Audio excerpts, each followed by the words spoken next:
I have a right to not wear my mask. Is this because we're spoiled here in America with these rights? Is there some of us that have visors on, some that don't? Is it a need that I go to prom? Is it a need But that I to be play on football? the other end of that, is it that we're spoiled or is it that we're lemmings and we're complying? If I have to wear a mask to keep this country open, I'm going to wear a mask. My 3-4-year-old doesn't complain about it. Why should I complain about it? That's the parents. That's Jeffrey Epstein. So in my home, my husband is king. I'm pretty dominant when it comes to like my household. Get And, out. like, so I thought we were talking to a shrinking Violet over there. even my Woman should not usurp authority over a man. Good to know you didn't hook up in a car. Okay, good job. So we have my friends that I know that have threesomes or these things that I know out here, and things are going on, and it wasn't comfortable. It was like I don't like regular Excitement of experiencing a man, a real man, not no toy. I hate Valentine's Day. I hate that I have to shave my legs. Can we talk? Can we Yes. talk? Like, you were more sexual. You're more. Close your ears, Joshua. You're more sensual. I'm so excited. I hope to get pregnant. No, I'm just kidding. There's always a celebrity that I dream, and it's always been fucking Marilyn Manson. You dream about him? I hope I don't offend anyone by saying that. Okay. I have to be honest. So viewers, if you have any thoughts, please share, please comment, be brave with us. Welcome to Girl Time in Reno. It's so good to be back with you ladies. Today we're going to start off with some feedback from Shonda that she heard. Putting her on the spot. We're going to hear the feedback from a friend of hers. We have yet to hear this feedback, but share it with us. So I was chatting with my friend Jed Spendlove, and Jed was saying that he enjoys the show and that he thought that it was a great he enjoyed the concept. I love that we have a male viewer. Thank you. Yeah, he's right. Hi, Jed. Yeah. And that he enjoyed all the conversations from the women, and that he did appreciate how the difference, how the backgrounds are all different. That's And they awesome. come from different points of view, so that's great. We did also chat about comments, because I did notice that the views were high, but the comments weren't there. And so I asked him, I wonder why that is. well, people are afraid to comment. We're afraid to They're waiting. They're waiting. I mean, yeah, but I've received private messages, and I shared one of them that I received, that some of these topics that we might have, at least we're coming to a place of solution and honesty and softness. We don't need to attack. Congressman Amade had a post on Facebook, and you just see these people going after each other. Yeah. And it's just, and one person, she's in a big non-for-profit in town, and it's like, what are you doing? Like, But that's what we're here for, right? Is to combat polarization. So I think it's a great topic to talk about, because even as one of the co-hosts, sometimes I'm scared to talk about certain things. So I can just only imagine how our viewers feel about commenting. But I mean, the only thing we can do is to encourage everyone just to start sharing their voice. Start someplace you feel comfortable with, but let's lead the way. Let's have the tough conversation. So I'm going to launch right into it, because I have something that I'm fired up about. So this last weekend I was traveling, and I've traveled quite a bit since COVID, and I noticed this is the first time that I was flying in an airplane where the middle seats were booked. And I know that some people might be going, okay, yeah, so no big deal. And I personally don't mind that the middle seats were booked. But what I do mind is the hypocrisy, because I'm going, why is it that we can have a packed plane and people are masked, but in a salon we have to sit 6 feet apart, have a divider? What's the difference? And why is it that in the airport we can have massive seats, waiting areas, people are packed in like lemmings, and yet in the salon industry we can't even have a waiting area? So it just really rubs me the wrong way. And to be honest, it rubbed me the wrong way even when planes were first flying and there's just no middle seat, because I'm like, well, that's not 6 feet apart, Right. So do you guys, have you well, sure, I experienced could the go to same thing? church. I was just gonna say, it seems like it's about big business and not about small business, because I know several people that have their leases that are going to be coming up for businesses, and they're not going to renew them. They're like, after 10 years, there's actually a beauty salon over off of Longley, and they've been there for 10 years, right across the street from us. And they're closing. They're not going to renew. They're ending it. Well, so they can't do business, but airplanes can, and they got those bailouts. It's happening here too with casinos. Exactly. And then small businesses. So we're seeing it in our community as well. Like, we love our casinos, but, you know. Yeah. And have you guys, so I was talking about this topic, and a friend shared a video with me about Dr. Roger Hawkins. Have you guys seen that video? What is that? Okay, so it keeps getting deleted, but, and I'm not one of those conspiracy See the doctor in California? I don't know which Senate hearing it was. So he was testifying to an actual group of like legislators, and it was hard for me to understand because everything, the video itself, the title was in Russian because it keeps getting taken down in the U.S. So I think it's starting to pop up in other languages across the web. But he is someone who was trained in Cambridge, and he was past president of, you know, different boards, very prestigious boards. He has a background in virology and all those scientific things that I don't want to misquote. But it was so interesting to hear his standpoint talking about, and he actually sits on the board of one of the companies that sells these COVID tests. And he was saying, you guys, we just need to get back to life. This is no worse than any flu. And really what we're creating is ridiculous. We're all lemmings. And he said something that really triggered me, and I wanted to bring it up today because he said that wearing a mask is virtue signaling. Yeah, probably. And it triggered me because I'll be honest, you know, you notice, viewers, there are some of us that have visors on, some that don't. And we're going to talk about that today. And I want to say that And by the way, she's going to speak on our behalf. Layla's going to speak on our behalf. Get the smart one. And so I want to hear from Layla, but I just also want to say, here I am, the one in the visor.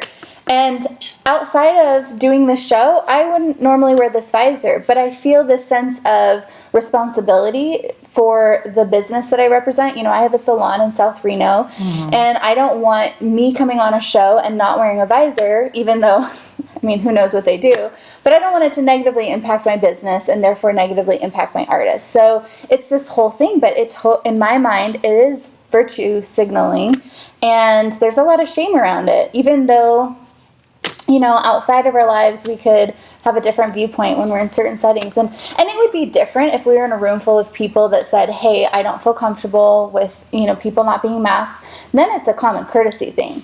But we're in a room full of people who we've already talked about with each other that we're okay not wearing masks. And yet here I am on camera wearing my visor. So I just want to be vulnerable and be real that I'm doing this even though I don't know if I agree with it. Well, it goes again with our civil liberties. Like, the government has told us that we have to wear these masks, but there's really no science behind it. Yeah, or right? Which even, is why you can be on a path. Even illegalities for them to enforce it. Can they even make us wear it? Well, but they we're just are. complying. Okay, well, they are. Well, that even goes into the vaccine. That goes into the vaccine. You're not gonna. I mean, we do need to get back to regular life, but wearing masks for me, and I've heard this from there's science that backs this up too. It causes more issues than it can also solve. Like, you are sitting here. You take your mask down. How many of us wear our mask down below our chin? Right? How many times do you touch the outside of your mask? Or you just, and then you touch your face, or you touch your hair? Absolutely. That is all. You are now. You know what I mean? Our hands are touching everything. We're touching our faces, and even our masks. People aren't reusing their masks. They're not throwing them away. They're not washing them. If I have to wear a mask to keep this country open, I'm going to wear a mask. My 3-4-year-old doesn't complain about it. Why should I complain about it? And here's the thing with the whole COVID thing, going back to normal. In the beginning, I was petrified of COVID. Like, you knew that. I didn't leave my house. I had people bring me groceries. I would wash. I was that crazy person because we didn't know information about it like we do now. In the beginning, we were talking about across the country in Spain where hundreds of people were dying a day, and we didn't know why. We didn't know what they were attacking. Now we have information. Now we know the mortality rate. Now we know what we have to do. 300,000? Yeah, so now we know what to take, like vitamins and everything, and what to do to prevent it.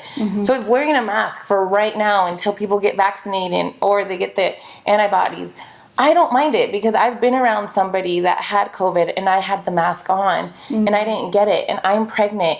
And like with COVID, like, because we've been around it for so many people around us have had it. It triggers, every single person is different. You don't know how it's going to respond to you. Absolutely. You don't know how it's going to respond to you, and you don't know how it's going to respond to you. My husband had to go to the hospital. You know, he's diabetic. But I got COVID and it was done in 3 days. My daughter had a fever for a day and it was done. But we're all in the same household. My other girlfriend, she was on a ventilator and she's young and she has no underlying issues. Little chubby, but no underlying issues. And then our other friend, that same week, her husband died. And he had diabetes. So you just, if I gotta wear the mask, I'll wear the mask. I believe the mask does help. And I'm like you, I've flown and did different things on the plane. They packed us in there like sardines. And so I was almost recycled air. I was like, what is happening right now? And then if you're eating, you can take down your mask and you can eat and you can drink and then put it back on. At that point, I'm like, look, we are all susceptible to getting COVID. But in the same, and then what they tell you to make it okay is that you can take another flight that isn't so packed. So they kind of warn you, this is going to be a full flight. You can take another. Well, I'm like, I got to get at your own expense. But do you know how many flights are? There's not that many flights. They shorten flights. Yeah, I won't be on a flight and then have have a stop or a break for 3 to 4 hours before I can get back on another plane. No, I'm going straight home. So, so they're playing with it. But at the same time, I'm with you, Bella, because we started gathering at our church and we were still in a little group, but a lady and her family, all 4 of them had COVID, didn't know, came to church, and we were spacing. You can sit with your family, but we were spacing. Everybody had on their masks. We couldn't talk in church. You had to go outside if you were going to talk, even with your mask on. And I was so glad because, people were getting irritated, like, this is just so much. You got to do all of this. But the 4 people had COVID. We found out that Tuesday. We met Sunday. That Tuesday, one of the elderly people in that group died. The rest of the family had it. You know what I'm saying? So it's like all of us would have been affected had we not stick to the protocol. So I do believe the masks do work. So, it depends on, just kind of how you feel about it. I don't know how I feel like I'm pretty healthy, but I don't know how I'm going to do with COVID. So I'm trying not to take that risk. I think that the masks work. I think that's not even like but half you the issue. said something on a previous episode that didn't get aired yet. You guys might see it. And what did you say? What's your right? I have a right to not wear my mask. But I also have the values though that Bella, if you felt uncomfortable, also I'm courteous. I think that I'm going to be with you ladies. Like, I watch what I'm doing and how I interact. Thank you. I can't be accountable for everybody in the world or the nation and what they do. But that is how I have navigated. I've traveled across country 4 times. I've been out of country now 1 time, all during COVID. And I took the precautions needed, but I think the way that they're limiting some of our rights and some of the ability in things, you guys, is like, this happens throughout history. We had AIDS, we have SARS, there's a balance in some ways to nature. I'm not going to get into conspiracies because I think COVID is also, it's real, it's very real, but I think that, I was like, but when you have a friend that works in nursing and her supervisor comes in and says, we need to prep your unit because we're going to have a big influx. 2 weeks from now. How do you know that? Yeah, I'm all ears. I want to hear from you, Shonda. So I think we can all agree that COVID is real. Yes. And we need to protect our most vulnerable population. Yes. And I agree with the measures that people are taking to keep their, more elderly or immunocompromised loved ones at home. I completely agree with that. But I can't help but be concerned about our civil liberties.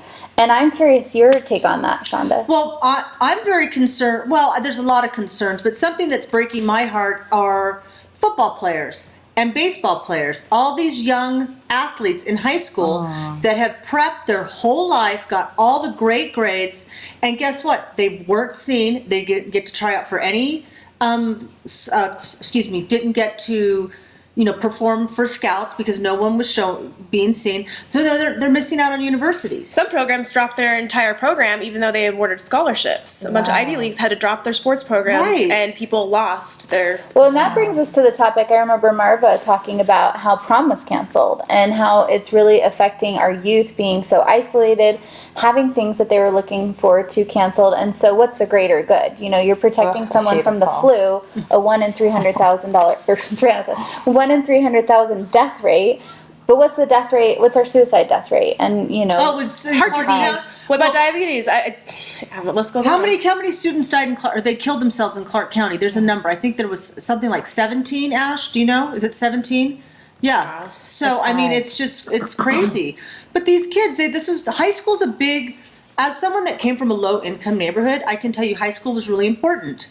Because that's all you kind of had. Yeah. And so now we're just taking that away from these kids. And I hated high school. So if this would have happened, I would have been like, oh, thank God. Because I got bullied in high school. That's a vibe. Like, this would have been like, oh my God, yes, thank God I don't have to go to school. Like, it was always like, oh, who's going to pick on me? Yeah, but then your world becomes social media. And that's a much scarier world. What do you mean? Like if you're like, oh, thank God I don't have to go to school. I don't have to worry about the bullying. I get to just be home now. But you're going to be on social media. So now that's your world. And that's a much scarier and more dangerous world for teenagers than reality. Because so isn't that like our job as the parents to be like, all right, then we got to go outside and take that phone away for a couple hours. You know what I If mean? you have Right? if you have that leadership in your life. Yeah. Yeah. Well, how far do you go with it? Is it because when problems happen and situations happen in life, period, you're trying to get your children prepared to be an adult and to take care and to be able to manage when things don't go the way they want them to go, when they experience disappointments. COVID was a big deal. When the NBA stops and when the strip is shut down, like those things I would never ever thought would ever be shut down for any reason. So how much is this because we're spoiled here in America with these rights and with these things that we've become so spoiled that when things happen that we are right now having tantrums because we can't do the things that we used to do and we're calling it a need? Is it a need that I go to prom? Is it a need that I play football? But to be on the other end of that, is it that we're spoiled or is it that we're lemmings and we're complying and we're not asking? And meanwhile, there's a lot of hypocrisy that's happening with big business. Also, wellness. And they get to go have their social parties and they get to go get their hair done when salons are cut down. And we're saying, oh, but we're over here being spoiled. So, and I can't help but think that there might be a money and a power grab behind all of Well, it. it is. And we are Who just... was making? Who made? What was it? How much money did they make during the pandemic? I forget. There was billions of dollars that were. Mark Zuckerberg, some of the top. I mean, like Jeff Bezos. What did he make in one day? Didn't he make like something something? He made like he could give away a big chunk. They were something like he could give $1 million to it was a big amount of people, and he would still have billions of dollars. Like you could literally single-handedly go and give people and end generational curses. And he doesn't want his workers unionized. No. So what's next, ladies? Like the worst so here's the thing: these conversations that we're having, I know that we've all been having these conversations at home. So how do we move into some solutions? And it's not just get back to life and accept wearing masks and things like that. How do we get some solutions around balancing our civil liberties with etiquette for others, with a real flu-like virus, with all these different things? Like, how do we? Well, we can't because we're being told misinformation. Though that's one of the biggest. I was like, we're being told all this stuff, but we're supposed to take it at face value. But you can go and do your own research. You can go look at Spanish medical journals. You can go in there and look at these things that we're not getting. The Great Barrington. What is that? Have you guys heard of that?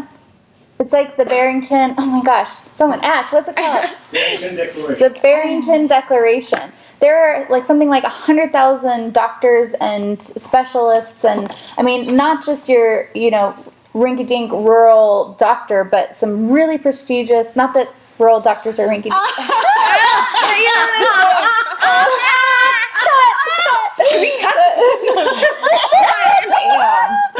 But you know what I'm saying? Like, people that are worldly, that are well respected, they came together and they put together this declaration about their views on COVID, and no one talks about it. Well, let me ask you a question. Do you guys feel like after this year, 2022, we'll go back to being normal?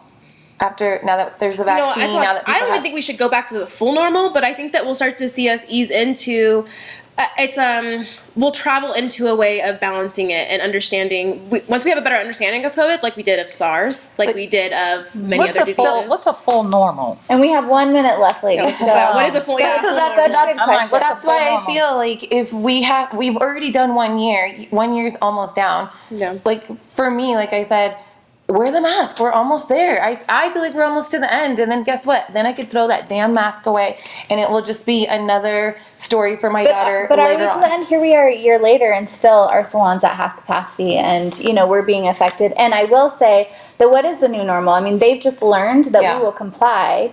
Right, they've just, whoever they is, have exerted their power. So what will the new normal be? So that on that note, I invite you viewers, please share your comments. I know this is a heated topic, and tune back in shortly for more.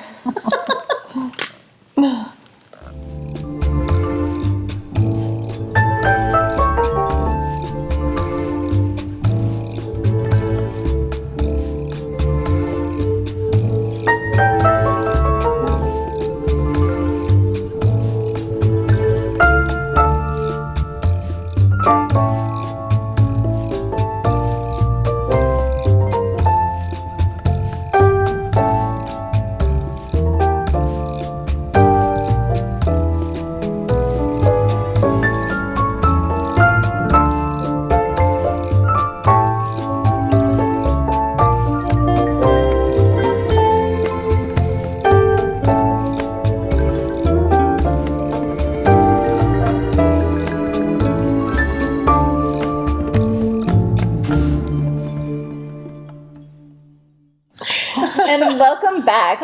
After a really fun, heated conversation about COVID, we're going to launch into talking about the vaccination. No, I'm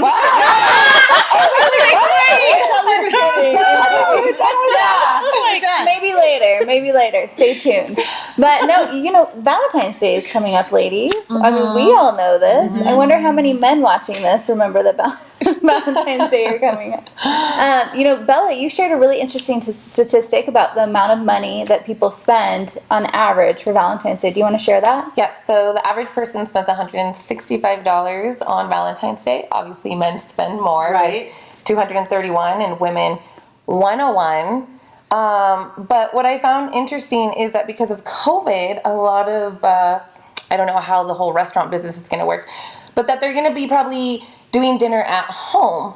And so I was wondering, like, in that case, who cooks? Order takeout. Yeah. Support local restaurants. Well, here's the question. Let's see. Who likes Valentine's Day here? We're all women. Yeah, I do. Yeah? Okay. I mean, it's cool. I got it all okay. I mean, I'm not trying to be like that person, but I don't know. I get pretty spoiled, and I spoil my partner back, and very often. I don't know. It feels like Valentine's Day pretty often. So I hate Valentine's Day. I hate prom. I hate school. Oh my God! I hate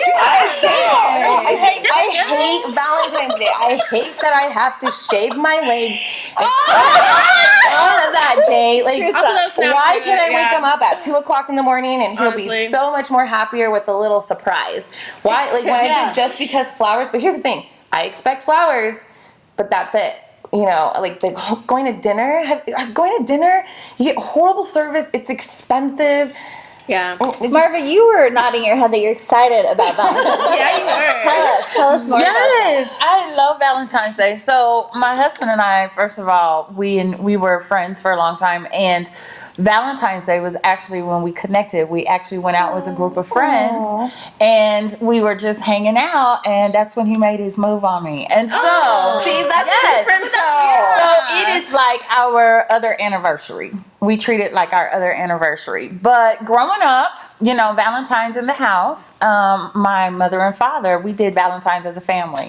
I got chocolate, I got flowers, I got a card, and so I still look forward to that. My mom does that. She still sends us gifts. All of her children, she sends us gifts. I do it with my son, so I'm probably the one that spends over $200 and some dollars. The bear, the chocolate, just a little something to that they wake up to on Valentine's morning, just to say, we just love you, and so I get excited about it. But my husband and I, we try to do something special, and so we're going to the spa. We're going to the spa. Are there amenities open now at spas, or is it more just the service? You know what? I asked him, and he said everything was. Oh, we're going to the Pepper Mill. Yeah, that's the best one. I love them. That's the best one. So we're going to the Pepper Mill. So I'm so excited. I hope to get pregnant. No, I'm just kidding.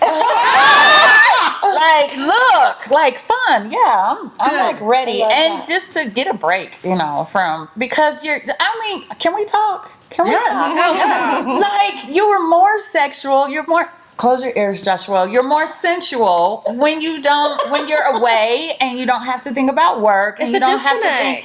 And so it doesn't have to happen on Valentine's, but for me, it's happening. So I'm ready. I'm like, yeah, I'm ready. Good for you. Good for you. I love that, and I love any reason to celebrate love and relationships, right? And taking a break and getting back to what is really important, and that is our family, our friends, our loved ones. But I'm kind of on Bella's side because I was raised to believe that there are certain holidays that we call Hallmark Holidays that are just for the purpose of commercialization. So, my dad actually was the one who raised me that way. And so Father's Day, he was less concerned about what we did for him on Father's Day and instead more concerned about how we treated him throughout the year. So I've kind of adopted that mentality. But again, any reason to be celebrated, who doesn't love that? But now in my own marriage, my husband's birthday is the day before Valentine's Day. Okay. And our anniversary is on the 27th of that month. So I think because we do so much celebrating already, maybe it's easy for me to say, okay, not doing a big deal of Valentine's Day. So I think to each their own. But I love what you said about just disconnecting. And it reminds me of Brene Brown's talk, Daring Greatly, the book. She talks about 10 different ways that we can cultivate greatness in our lives, and one of them was having playtime, and she defined playtime as time spent with no purpose, and that when we're in that space, then we can become more creative, more sexual, right? Different things. So I think it's important to have that, and if anything, Valentine's Day just reminds us to do that. Yeah. What do you think, Leela? Honestly, I'm just not. I love my mom has always made Valentine's Day special, but I'm like a little bit of a cynic, I guess. I'm like, I'm like Bella. I hate it. I'm like, I don't really. It's a Hallmark holiday too. Like, big business. Yeah, I've watched I know the marketing angle, from my stepmom, like talking about how I also work in marketing, so I know how it works and how you make money off of it. But personally, I'm telling you, I am blessed. My boyfriend whisks me away all the time. He's like, we're going to take a weekend away. He knows how to do it because I need to turn my brain off anyway. And Well, so on this topic, we're talking about Valentine's Day. And I think that, Bella, you brought up a good point. Who cooks, right? Are men and women equal? Look at the difference in spending. So men spend more money on Valentine's Day than women. We're always talking about inequities and gender, and so I'm curious how that shows up for you guys, either in the workplace or in your relationships. Marva, do you experience that in the church at all? Valentine's Day? No, just inequities between men and women.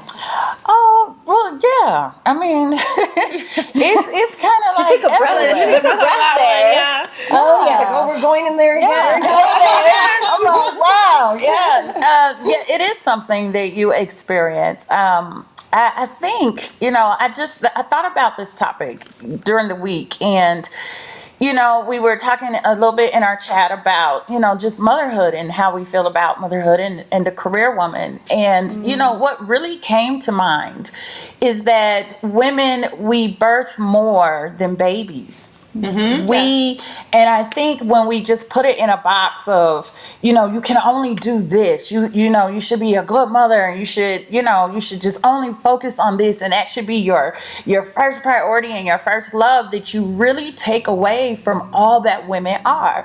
We are spectacular spectacular creations. I mean, we just are. Yes, and we can, the reason why we're so passionate about being a mom, being a career woman, being someone who is, going after, just anything, after your career, after what your heart, your passion is because we give birth to those things. Women usually, we sit and we incubate things for a period of time. We don't just up and choose a career. We don't just up. We have this thing brewing. It's been growing. It's been developing. We've been checking the colors. We've been doing the research, just like how we follow pregnancies. And so when it's time to give birth to that thing, it's a beautiful moment. You do it with sweat, tears, all of that you go through in childbirth. And I know somebody is like, how she compare that to childbirth? It is so true. It is true. And when that thing is being threatened or taken away, you're just like Mother Bear. Like, how dare you? Do you know what I went through to give birth to this career, to give birth to this business, to give birth to this education? Did you know what I fought through? Did you know how I had to protect and nurture and take care? And so it's the same thing we do with our children. And some women are made to just be mothers to children. Mm-hmm. Yes. Some of us are made to be mothers to children and ministries and careers and politics, and we have it within us and we can do it. It's just finding the balance of how to deal with all of it, because all of it is important. And finding a village that will support you. Right. It takes a village. And on that note, we're ending this segment. I feel like you just dropped the mic. I love everything you just shared, and a little truth bomb for the viewers here. So share your thoughts about Valentine's Day. What are you up to, and who's going to be cooking in your house? Thanks for joining us again. As you notice, we're in a new home, and today we're at the MRC Musician Rehearsal Center. Thanks to Bill Woody, and thank you to Shonda for making the introduction. For our viewers who have been on the journey with us of creating this show, you've noticed that we've been at different local businesses, which has been such a joy because we love supporting local business. But there have been some challenges with our sound, and we're new to figuring this out. So we're so fortunate to have this home here where we can come in. It's professionally soundproof. Viewers, please give us feedback if you're enjoying the sound in the And so we are looking at making this our permanent home. And if you're a photographer here locally or someone in video production, we encourage you to check out MRC and talk to Bill Woody. We also want to acknowledge the gorgeous flowers on set here for us. Chrissy Perry and her team with Quality Events and Designs has been providing flowers for us each week. And I have to say, we may or may not fight over who gets to take them home.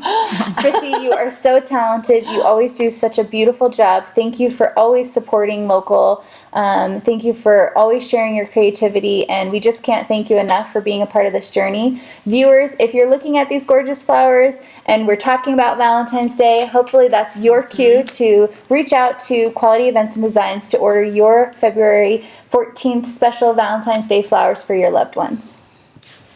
And lastly, of course, we have to always thank our incredible production team, Ash Sobey and Our Success Media. Thank you for being on this journey with us and just being here for all the punches, from missed cues to late starts to sound audio issues to us asking how we look on set.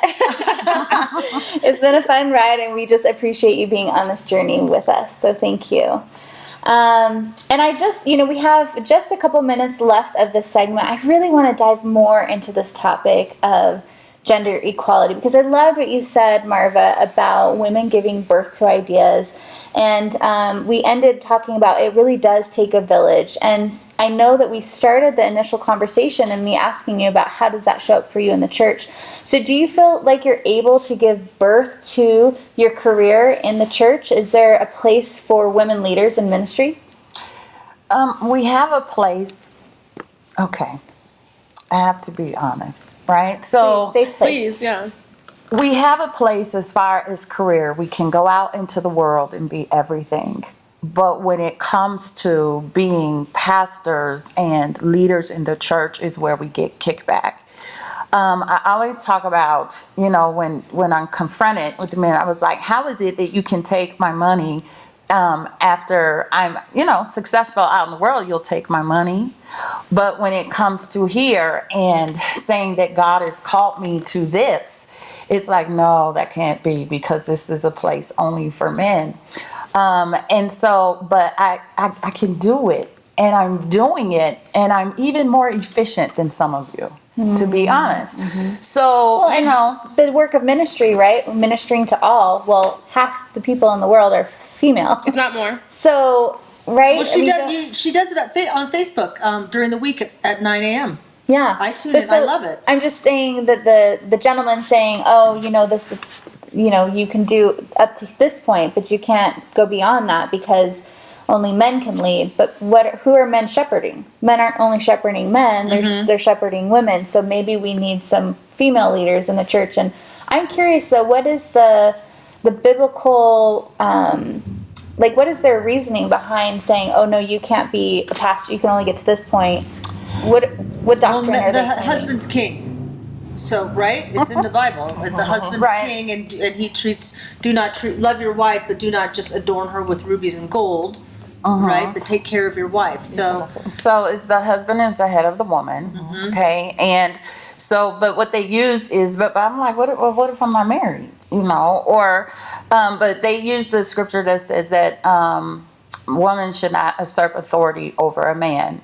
And they use different scriptures like that to, say this isn't for you. And the Bible is mostly written in male form. So, when you're talking about the shepherd, it's not talking usually in the female version. And so I really had a struggle with this at one time. And I was like, well, if we don't have a place, then why do I have all of this in me? Like, I didn't ask for this, and I was talking to my dad, and he said, well, some things you just, we don't understand, we don't explain.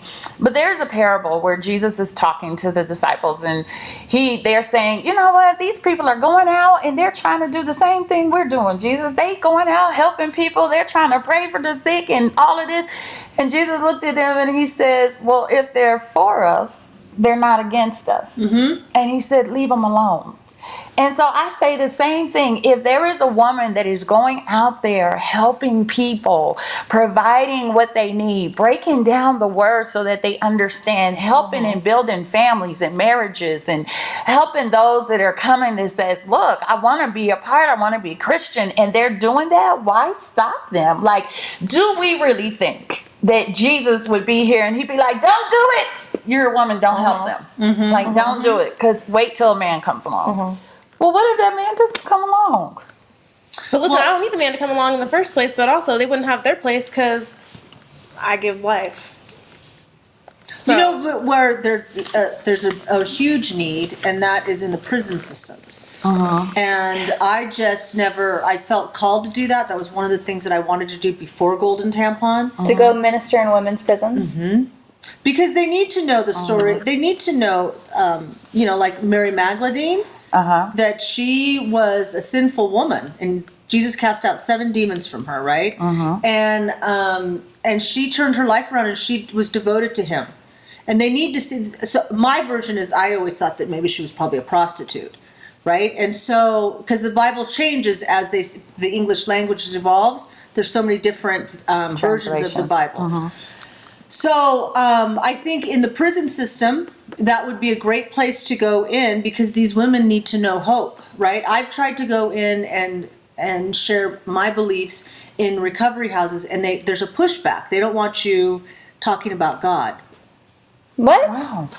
And just specifically the female prison system, or all? Not the female prison system. I didn't go to just some of the groups here. They don't like it. They need to find their own. They need to find their own way to God. Well, no one gave them that foundation. So I'm here. Right. Like, can we just open up and start with Proverbs 31? Let's just do that. I can't help but draw a comparison. So let me preface this by saying that I'm Christian, and this is a topic I struggle with, because I'm a very strong woman. And it's something that kind of gives a bad taste in my mouth about the religion side of Christianity, and I'm processing and I'm dealing with it. But as we've been here talking, I can't help but draw a correlation between this and big tech. And let me say, so we're talking about AI, right? We're talking about deep learning. We're talking about the different engineers and tech people who are male who are shaping the way that we look at society, the way that computers interact. Well, think about this situation. You have a Bible that was written by men, who was translated by men over thousands of years, and here we are. And now in the Bible, because the majority of it was written by a man and translated by men, and what place do women have in it? It's just an interesting thought, and I couldn't help but draw a correlation. So I hope I don't offend anyone by saying that. It's just more me starting to do my own process and thinking. But I'm gonna share a story. Yeah, please. We have 1 minute left. So I'm gonna share a story. This a couple days ago, I was with my mom and dad, and I'm a mom, and I feel like being a mom in this generation is amazing. And I think you were the one that actually like opened up my eyes to that, because when I look back at my mom, she had 3 kids back to back. You know, and she was always angry, and I couldn't understand why she was always angry. And now as a mom, I understand completely why she was always angry.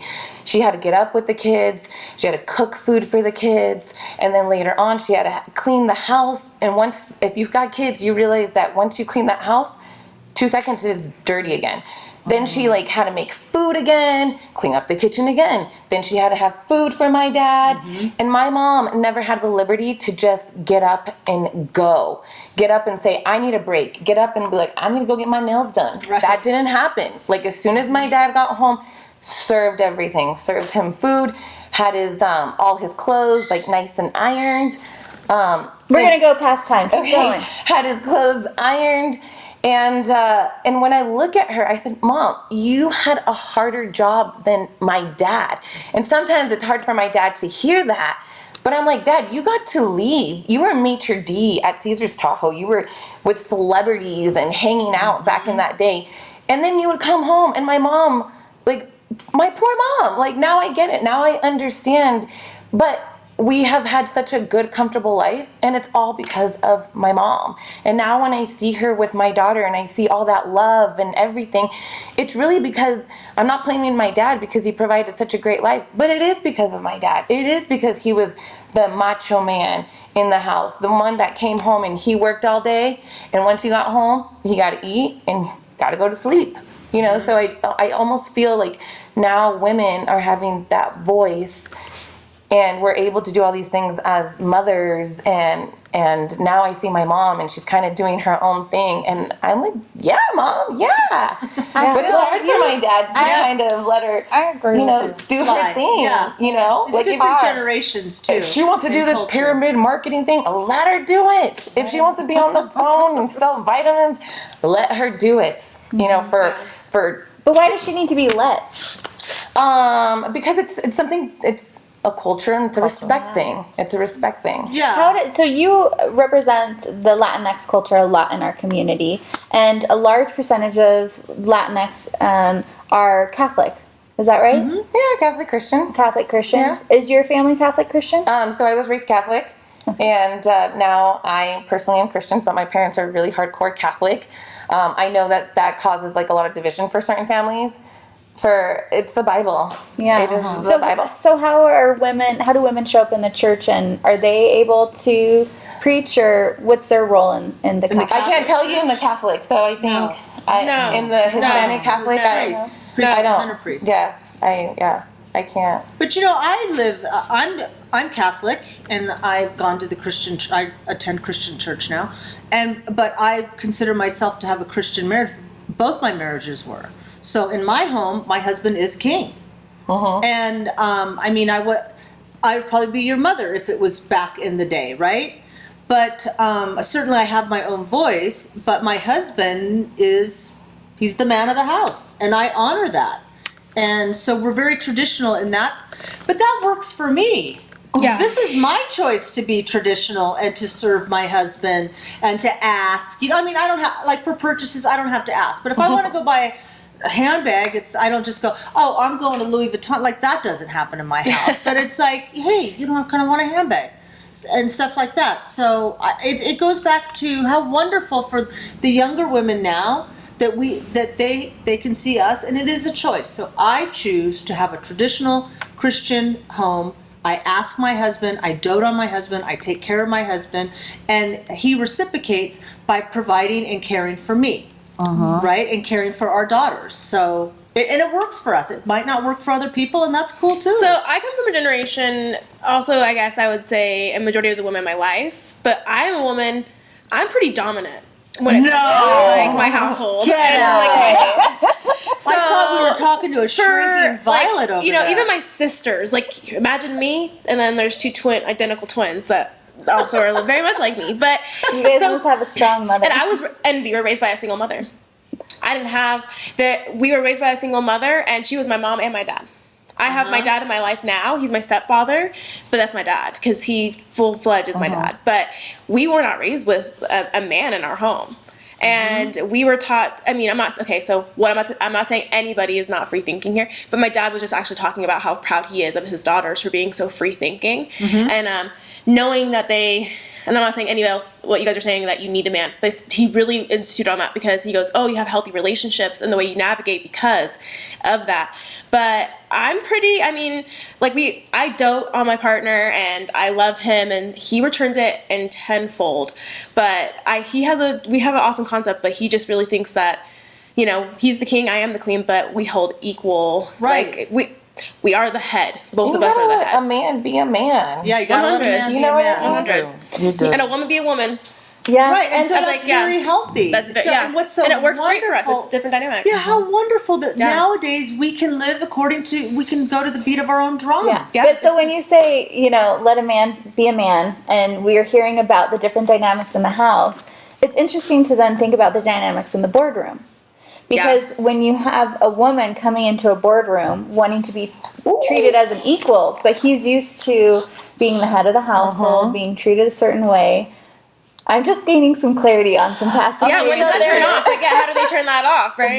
There is a difference. There's a difference. When we are in the workplace, then it is about work. It is about being hired or being in a position that you provide a service.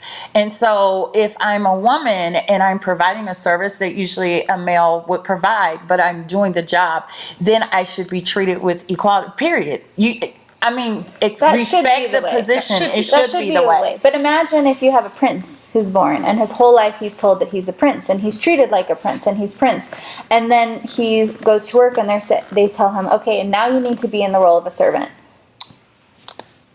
Of course he can try, but I mean, I'm sure that there are going to be some things that are shaped in there, and he's going to really struggle because he's used to being the prince, and that's been his whole life how he's been treated. So it's interesting to think about. And I may or may not play devil's advocate on this show, as you can tell, viewership. I like to throw curveballs. I like to explore topics. So, ladies, I want to thank you first and foremost for sharing your truths and sharing your dynamic at home. I think it's really brave to just be you and be your authentic selves. That's what I love about this show and this group of women. And so, viewers, if you have any thoughts, please share, please comment, be brave with us, and we hope you'll continue watching our next segment. And we're back for our final segment of this episode of Girl Time in Reno. Thank you for joining us. We have a tradition of ending our episodes talking a little bit about pop culture. Now, on our last episode, we ran out of time, so you might have heard a fun hot mic conversation. This time, I wanted to give ample floor time to Bella's topic today. Bring it, Bella. Okay, Yes. so for the last week, this is a fun part, but it's a really serious conversation. We've been seeing allegations of Marilyn Manson. Marilyn Manson's that rocker. I don't have to describe who Marilyn Manson is. Everybody knows. Right? And so when he was about 38 years old, he dated an actress, Rachel Evan Woods, who was 16, 17 at the time. They were engaged. They broke up. How long ago was this? 2007. Okay. In 2007. They broke up, and she's always said that she was abused, that there was somebody in the industry that took advantage of her, that groomed her, and she finally came out with the allegation that it was Marilyn Manson. And now all these women are coming forward saying that he said kind of creepy things, like there's this indie artist that said that when she was a teenager, she went to his house and he said he had a rape room And so she took it as like, oh, that's kind of one of those jokes that's crossing the line, but I'm not your fan anymore. However, his wife has come out to say, His wife, ex-wife, yes, yeah. ex-wife, saying that she never had. What's her name? Vita Von Teese. Love her. Yes. Came out to say that she didn't have that experience when she was married with him. So my whole thing is like, as a woman, if I see Marilyn Manson, I'm not expecting him to buy me flowers and take me to the beach and, love me. I'm expecting if I'm dating that guy, I know I'm going to be doing some freaky stuff that I'm probably not comfortable with. I know that there's going to be whips. I know there's going to be all these things. But at that age, of course he was grooming her, but that's when is like the difference of the age? Is age nothing but a number? Hearing that situation, and I'm working on not being a judgmental person, okay? But I can't help but wonder if a girl who might be attracted to that might have some daddy issues. I mean, it's a real thing, right? Well, not only that, it's kind of like if he was just a 38-year-old Brian Warner, isn't that his name? Brian Warner, without the makeup, the money, would you still go with a 38-year-old? If you're 16. So there's a lot of different layers to that, especially, we've discussed this before. Hollywood's a different animal. It's a different it could be planet. And different lifestyle, It's a different lifestyle. I mean, some people know what they're like. Okay, I'm not saying this, but they're chasing that. Some people are pursuing or know that lifestyle, and it's, I choose my lifestyle. Some people choose it, but there's also predators, and he's a predator. He's a predator for sure. He's a predator if he's going after 16-year-olds. Yeah, I mean, if you're going to pursue that Hollywood glam, the money, the fame, I mean, there's so many other people you could choose, like Justin Timberlake or someone, to choose. But that's not where the break is coming from, because that's it, right? That's what they're going for. They're going for the break. Yeah. And so, but I think if these allegations come true, because I believe in everything having its due process. I don't go just on allegations, that he's an awful person.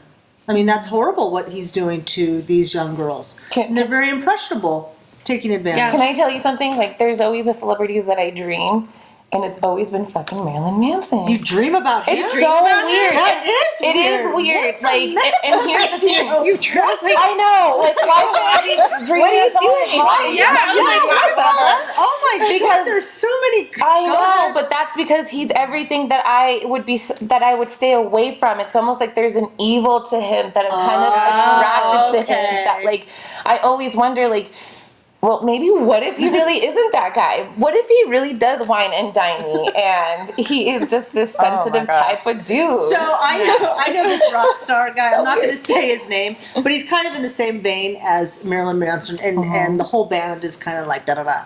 He is the nicest man you will ever meet. Whenever the band comes to town, they always come to Bizarre Guitar. Not Alice. He's a great guy too. Yesterday was his birthday.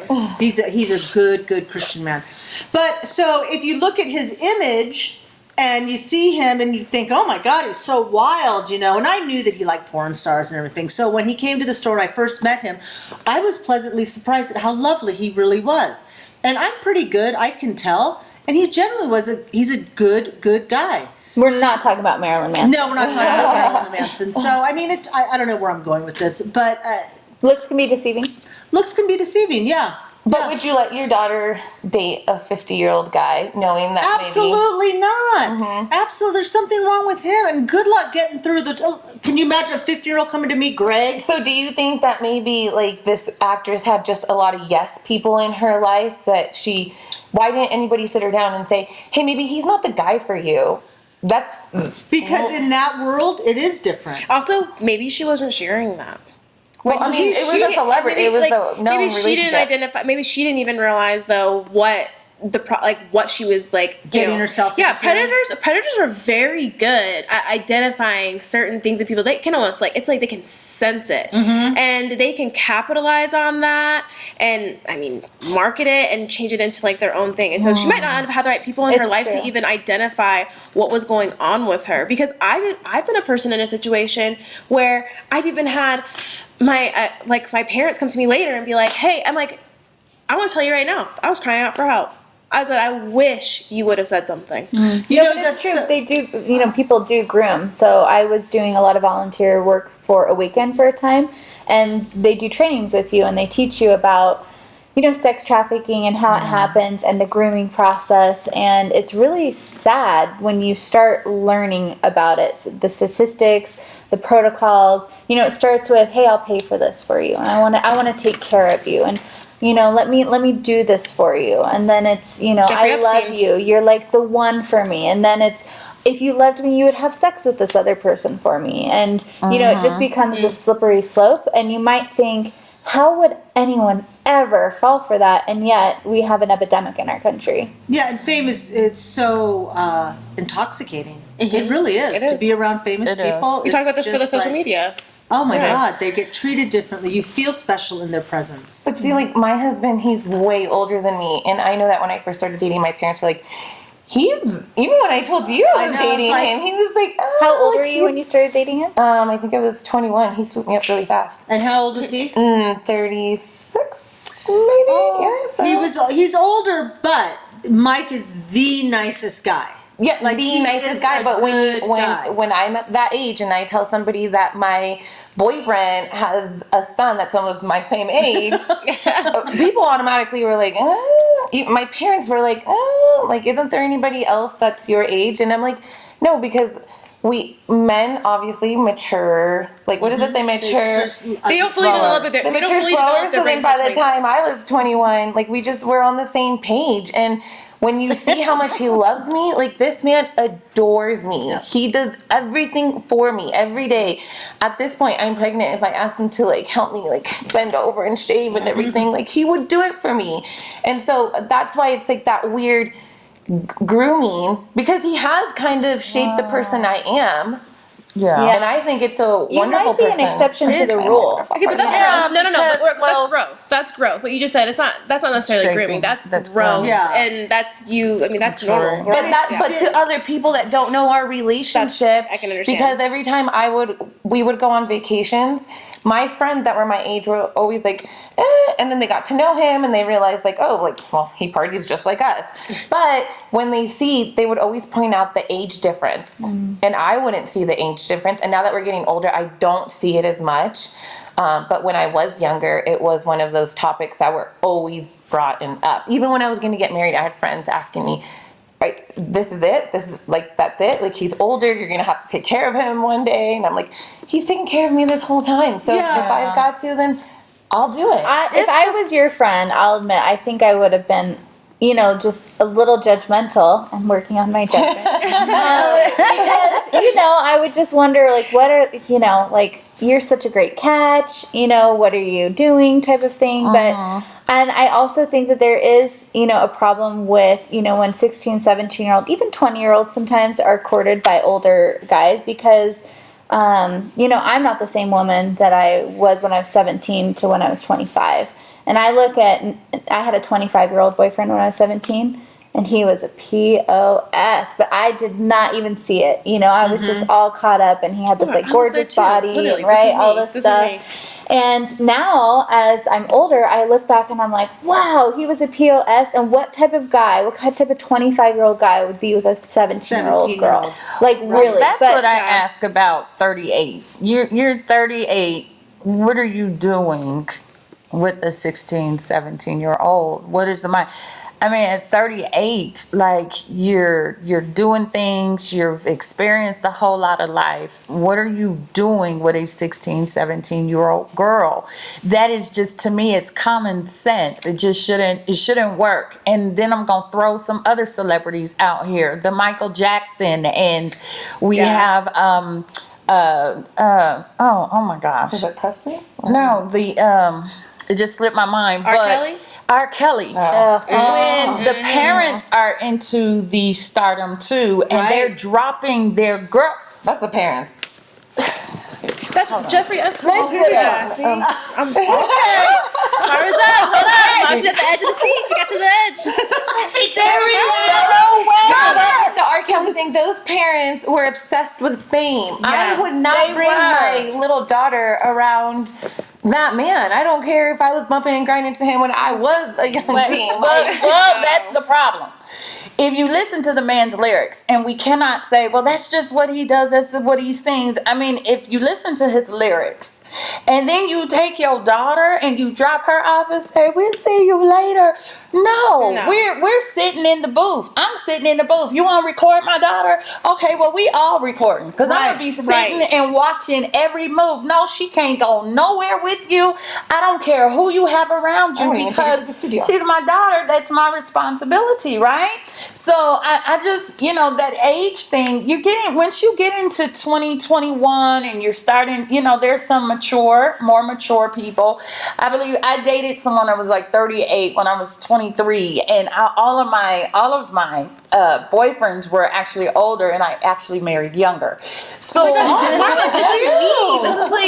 yes, they were all older, and some of it was because I was so used to my father's protective, and I was so used to the way my father treated me. Now, my father, he was always this very settled, very stable man. So for me, stability and being stable was very important.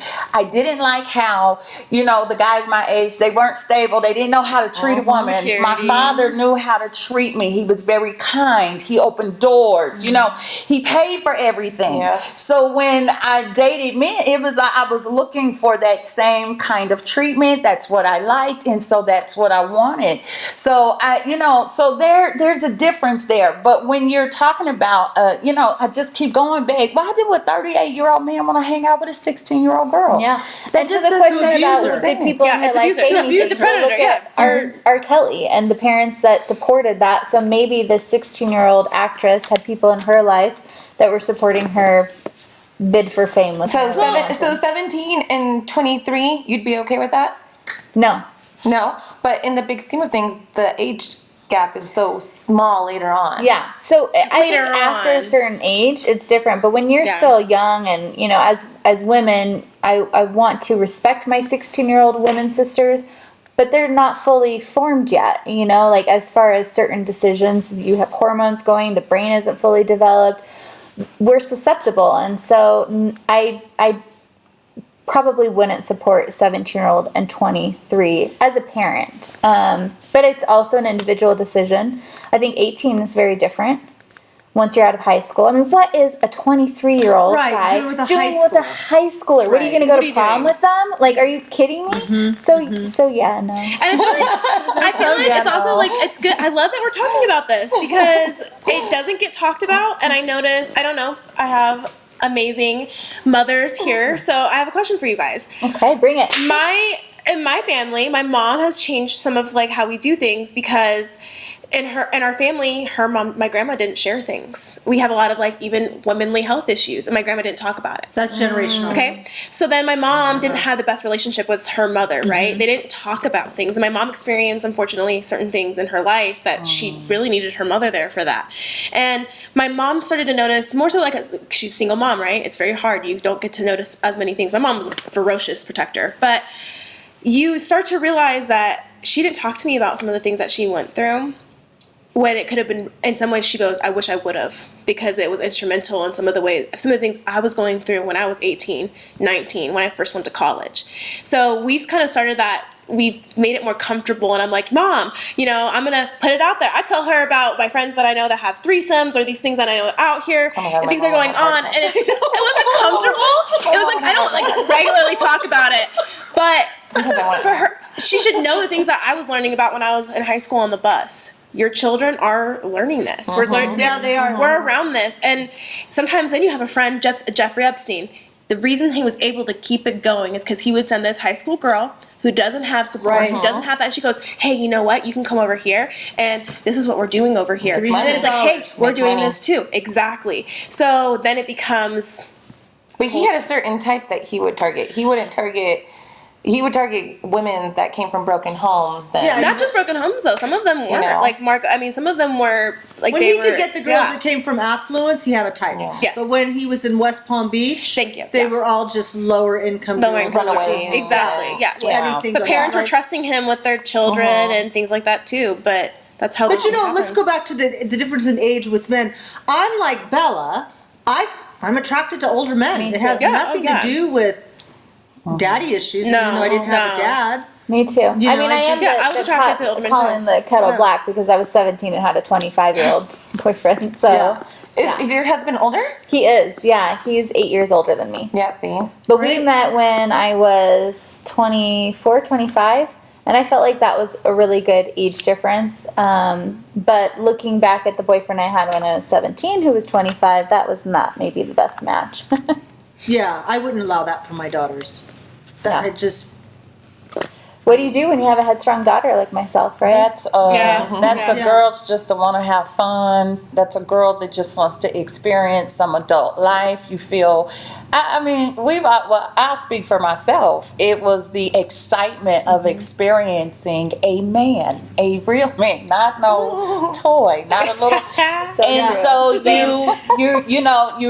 I'm like, I'm serious. I could have been in a lot of serious situations that I was just spared from, but oh my goodness, it was that excitement of, you see it on TV, the girl that gets excited because she's talking to the college boy. Mm-hmm. You know what I'm saying? And so it's that girls just want to have fun kind of thing, and you're not trying to really get anybody's permission. Mm-mm. Well, I guess when I get there, I'll let you guys know how it goes, because my daughter's going to call me a hypocrite. So I was going to ask you that. I was like, how would you feel? Yeah. Yeah, if she can't date a guy that's older for her, because that's always going to... Well, I think you and Mike are a little different, because when Bella told me about Mike, I knew that there was an age difference, but I knew, that she came from a solid background. I knew he was a nice guy, but they also kind of had the same lifestyle. Yeah. Right? They were both they were like a little jet set couple. Here and there, the booth at the Lakers or whatever, I was watching her stuff. Right? You were but do you think a guy that was my age at that time could provide that type of lifestyle for me? Of course. I think there's